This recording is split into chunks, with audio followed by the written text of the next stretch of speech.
tapat, matatag at maaasahan balitang tama at totoo lamang dito sa Pilipinas Network. Magandang araw sa ating mga kababayan sa Pilipinas at sa buong mundo. Huwag kalimutang pusuan ang video, sumubaybay at pindutin ang patingaw upang lagi kayong updated sa balita. Simulan na natin. Isang mainit na balita mula sa gitnang silangan. Nanganganib ngayon ang marupok na tigil putukan sa pagitan ng Estados Unidos at Iran matapos magpalitan ng marahas na pag-atake ang dalawang bansa sa rehiyon ng Gulf. Ang mabilis na pag-init ng tensyon ay nagdulot ng malaking pangamba sa buong mundo na maaring sumiklab muli ang isang malawakang digmaan na makaaapekto sa pandaigdigang seguridad at ekonomiya. Ayon sa ulat, opisyal na inihayag ng Islamic Revolutionary Guard Corps o IRGC ng Iran na pinuntirya nila ang mga base at pasilidad ng militar ng Estados Unidos sa Gulf. Ang hakbang na ito ay ginawa umano bilang ganti sa naunang pag-atake ng Amerika sa mga pasilidad ng missile, drone at radar ng Iran. Patuloy na binabantayan ng mga analyst ang bawat galaw ng magkabilang panig sa gitna ng tumitinding hidwaang ito. Sa panig naman ng Washington, kinumpirma ng US Central Command o CENTCOM na ang kanilang mga kamakailang airstrike ay naglalayong parusahan ang Iran. Pinuntirya ng US ang mga imbakan ng missile at drone pati na rin ang mga coastal radar ng Iran. Ayon sa CENTCOM, ito ay tugon sa hindi makatwirang agresyon ng mga puwersang Iranian laban sa mga barkong pangnegosyo sa Strait of Hormuz na malinaw na paglabag sa kasunduan. Samantala, iniulat ng telebisyon ng Estado ng Iran na sumisipi sa isang reporter sa katimugang daungan ng Sirik na isang malakas na pagsabog ang narinig noong gabi ng Biyernes sa Taherwi Pier. Ayon sa isang mapagkakatiwalaang mapagkukunan ng militar, ang pagsabog ay sanhi ng pagtama ng isang projectile o rocket sa lugar. Ang insidenteng ito ay nagdagdag ng takot sa mga lokal na residente sa posibleng paglala ng labanan. Sa kabila ng napaulat na pagsabog, mabilis namang naglabas ng pahayag ang Mehr News Agency ng Iran upang pakalmahin ang publiko.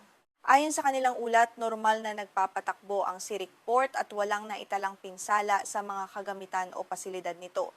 Gayunpaman, ang presensya ng militar sa paligid ay nananatiling mahigpit habang patuloy ang investigasyon sa pinagmulan ng projectile na tumama sa naturang pantalan.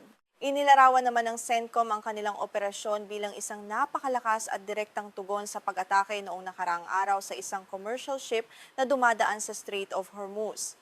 Bago ito, mariing kinondena ni US President Donald Trump ang itinuturing niyang pag-atake ng drone ng Iran sa naturang sasakyang pandagat.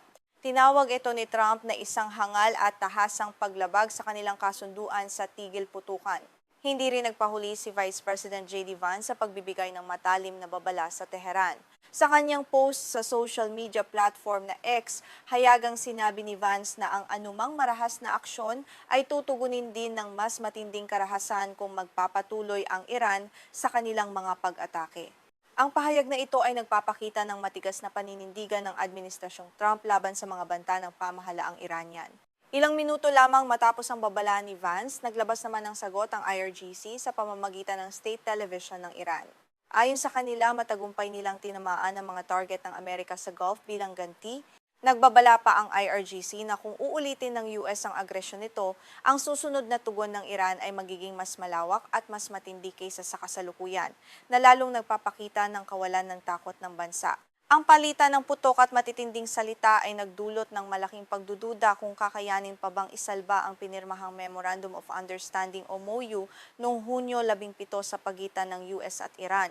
Ang kasunduang ito na naglalaman ng tigil putukan ay unti-unti nang naglalaho dahil sa walang humpay na serye ng mga pag-atake at ganting salakay na tila walang planong ihinto ng magkabilang panig sa ngayon. Sa kasalukuyan, kapwa pinararatangan ng dalawang bansa ang isa't isa sa paglabag sa mga tuntunin ng kasunduan. Ayon sa Amerika, ang Iran ang unang sumira sa tiwala ng atakihin ng mga barkong pangnegosyo. Sa kabilang banda, iginigiit ng Iran na ang mga aksyon ng US at ng mga kaalyado nito ang nagtulak sa kanila na depensahan ang kanilang teritoryo at soberanya laban sa pananakop at panghihimasok ng dayuhan. Mahalagang maunawaan na ang naturang memorandum ay hindi pa pinal na kasunduan, kundi isang paunang hakbang lamang patungo sa mas malalim na negosasyon. Kabilang sa mga pangunahing paksa na dapat sanang pag-usapan ay ang regulasyon ng trapiko sa Strait of Hormuz. Ang kipot na ito ay itinuturing na isa sa pinakamahalagang daanan ng tubig sa buong mundo para sa pandaigdigang kalakalan, partikular na sa langis. Bago ang insidenteng ito, nagbabala na ang Iran sa mga sasakyang pandagat na huwag pumasok o lumabas sa Gulf sa pamamagitan ng Strait of Hormuz nang walang pahintulot mula sa kanila. Gayunpaman, marami pa ring barko ang patuloy na naglalayag sa lugar at ang ilan ay gumagamit ng mga rutang hindi autorisado ng Tehran. Ang sitwasyong ito ang patuloy na nagiging mitsa ng tensyon sa pagitan ng mga bansa. Sa kabila ng matinding tensyon sa rehiyon, nakapagtataka na bumagsak pa nga ang presyo ng langis sa pandaigdigang merkado. Umaasa kasi ang mga namumuhunan na magpapatuloy pa rin ang pagbawi ng trapiko ng mga barko sa Strait of Hormuz sa kabila ng mga sagupaan. Ngunit nagbabala ang mga eksperto na kung magpapatuloy ang labanan, maaaring magbago ang takbo ng merkado at magdulot ito ng biglaang pagtaas ng presyo. Ang muling pagsiklab ng galit sa pagitan ng Estados Unidos at Iran ay sinasabing pinasiklab ng pag-atake noong Huwebes sa isang barkong pangnegosyo na rehistrado sa Singapore, ang Everlovely. Ang insidenteng ito ay naganap sa isang napakasensitibong oras kung kailan sinusubukan pa lamang ng mga diplomat na patatagin ang ugnayan ng dalawang bansa na nagpapatunay kung gaano kabilis magbago ang sitwasyon sa dagat. Bukod sa issue sa Gulf, ang walang humpay na pambobomba ng Israel sa Lebanon ay isa rin sa mga dahilan kung bakit nanganib ang kasunduan.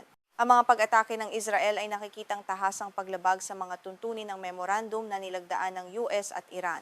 Dahil dito, lalong naging komplikado ang sitwasyon sa gitnang silangan dahil sa pagkakasangkot ng iba't ibang bansa na may kani-kanilang interes sa rehiyon. Gayunpaman, nagkaroon ng kaunting pag-asa noong Biyernes nang pirmahan ng Israel at Lebanon ang isang framework agreement matapos ang mga pag-uusap na pinasilitate ng Estados Unidos. Ayon sa Washington, ang layunin ng kasunduang ito ay wakasan ang tila walang katapusang siklo ng hidwaan sa pagitan ng dalawang bansa. Ngunit marami pa rin ang nag-aalinlangan kung magiging epektibo ba ito sa pangmatagalan. Sa gitna ng mga kaguluhang ito, nagbigay din ng babala ang pinuno ng United Nations Nuclear Watchdog. Ayon sa kanya, ang anumang pinal na kasunduan sa pagitan ng US at Iran ay nangangailangan ng napakahigpit na mga pananggalang. Ito ay upang matiyak na hindi gagamitin ng Tehran ang kanilang teknolohiya para makabuo ng mga sandatang nuklear na maaaring magdulot ng mas malaking banta sa buong mundo sa hinaharap.